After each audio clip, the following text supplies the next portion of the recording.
나무 속에 600년 된 비밀 코드가 숨겨져 있다면 믿으시겠어요? 자, 오늘 우리가 파헤쳐볼 미스터리가 바로 이겁니다. 조선시대 고목들 속에 아주 조용히 하지만 강력하게 박혀있는 철학적 비밀 코드의 이야기죠. 여러분 반갑습니다. 저는 디지털 스토리 스튜디오의 김유석입니다. 오늘 우리는 이 나무들을 단순한 조경식물로 보는 걸 넘어설 겁니다. 거대한 공간 설계라는 그릇 안에 아주 치밀하게 심어져 있던 이른바 유교적 하드웨어를 저와 함께 해독해 보시죠. 자, 그럼 먼저 이 질문부터 던져봐야겠죠? 조선의 선비들은 대체 이 평범해 보이는 나무 속에 어떤 거대한 메시지를 숨겨둔 걸까요? 오늘 우리는 단순히 나무의 껍질이나 잎사귀를 보는 게 아닙니다. 그 이면을 들여다보는 역사 탐정이 한번 되어보는 거예요. 여기서 가장 핵심적인 포인트 짚고 갈게요. 오늘 우리의 주인공인 이 회화나무, 한자로는 괴목이라고 하는데요. 당시에 이건 절대 그냥 평범한 나무가 아니었습니다. 유교 문명권 전체를 통틀어서 학문, 권위, 그리고 충절을 시각적으로 딱 증명해주는 말 그대로 거대한 이데올로기적 선언 그 자체였거든요. 진짜 놀라운 건요, 이 나무 한 그루에 무려 3가지의 거대한 의미가 아주 정교하게 겹쳐져 있다는 겁니다. 자, 보세요. 위로 짙게 들이운 저 거대한 수가는 백성을 품는 도덕적인 음덕, 그리고 군자를 뜻해요. 사방으로 뻗은 무성한 가지는 선비들의 학문적 성취, 즉 과거급제를 의미하고요. 마지막으로 깊고 단단하게 박힌 뿌리는 천자의 조정, 최고위직이라는 어마어마한 정치적 권위를 상징합니다. 그런데 말이죠. 이 부분이 진짜 흥미롭습니다. 이 엄청난 나무를 아무데나 막 심을 수 있었을까요? 아니요, 절대 아닙니다. 나무가 심어진 위치 자체가 특정한 메시지를 마치 방송국처럼 물리적으로 송출하는 역할을 했어요. 성균관에 심으면 우린 학문적 성취를 이뤘다. 관아 입구에 심으면 우리 수령은 엄정하다. 사대부 종가에 심으면 우리 가문은 이렇게 번영했다라는 걸 보여주는 아주 강력한 디스플레이 장치였던 셈이죠. 이게 무슨 말인지 구체적인 사례를 한번 볼까요? 우리 600년 전 창덕궁 도남문 입구로 쓱 가보겠습니다.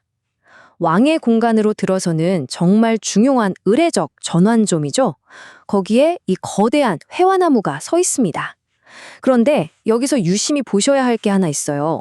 나무가 정확히 딱 3그루가 나란히 서 있다는 겁니다. 자, 여기서 작은 미스터리가 하나 발생합니다. 대체 왜 하필이면 2그루도 아니고 4그루도 아닌 정확히 3그루였을까요? 뭐 그냥 조경하다 보니까 우연히 3그루가 된 걸까요? 아니면 뭔가 아주 치밀하게 계산된 건축적 규칙이 숨어 있던 걸까요?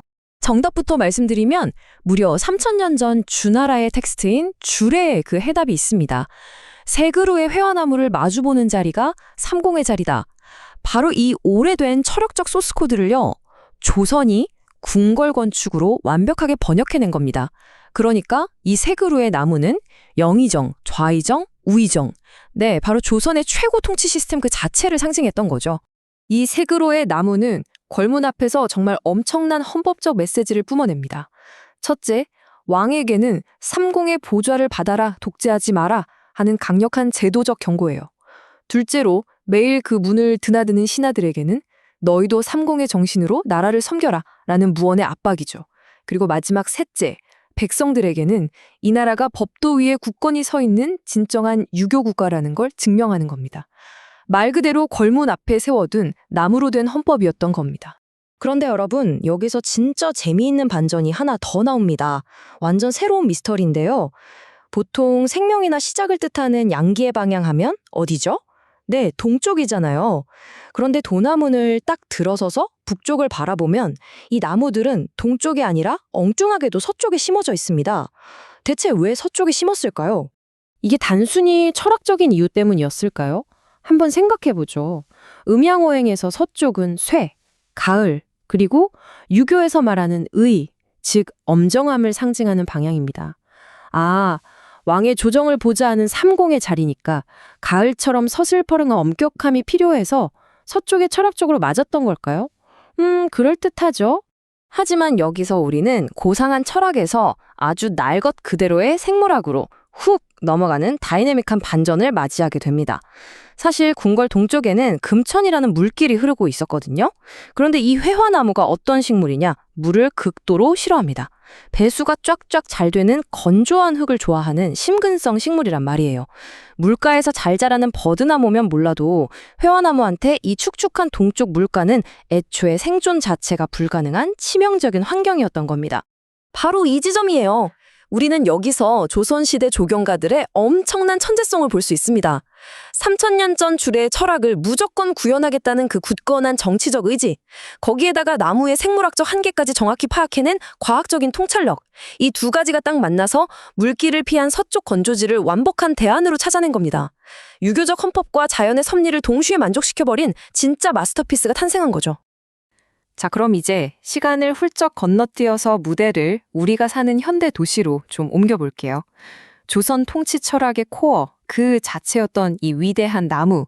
그런데 왜 오늘날 우리가 매일 걷는 이 거리에서는 코빼기도 보기 힘든 걸까요?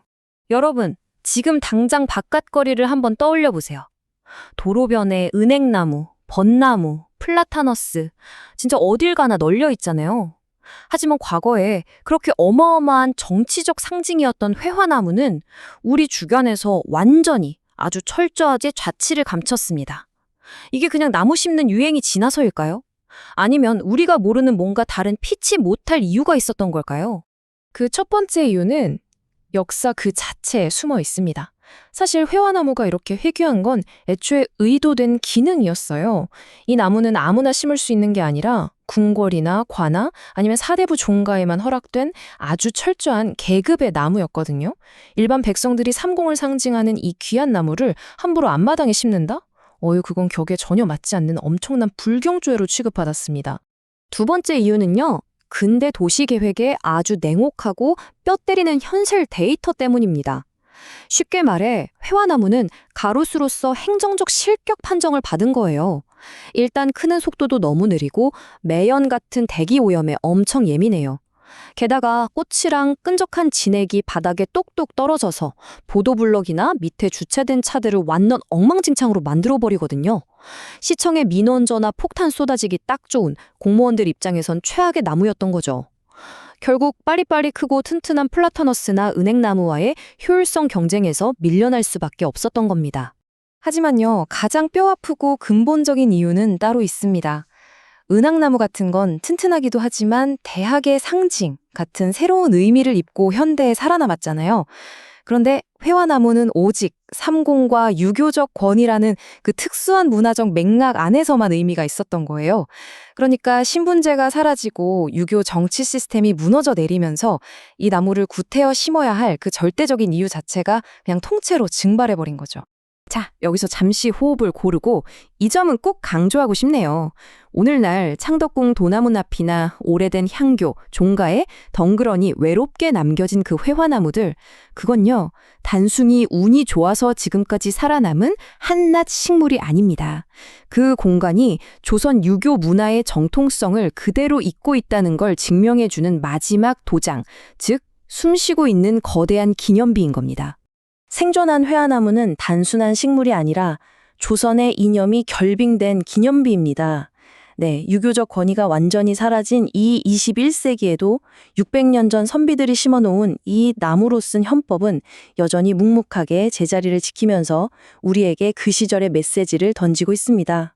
자, 앞으로 전통 공간을 거닐거나 오래된 고목을 마주치실 때면 어떠실 것 같나요? 저 나무의 가지와 뿌리 속에 과연 어떤 잊혀진 코드가 숨쉬고 있을지 한 번쯤 가만히 질문을 던져보시는 건 어떨까요? 분명 여러분의 발걸음이 닿는 그 공간이 예전과는 완전히 다르게 보이실 겁니다. 오늘 해설은 여기까지입니다. 함께해 주셔서 감사합니다.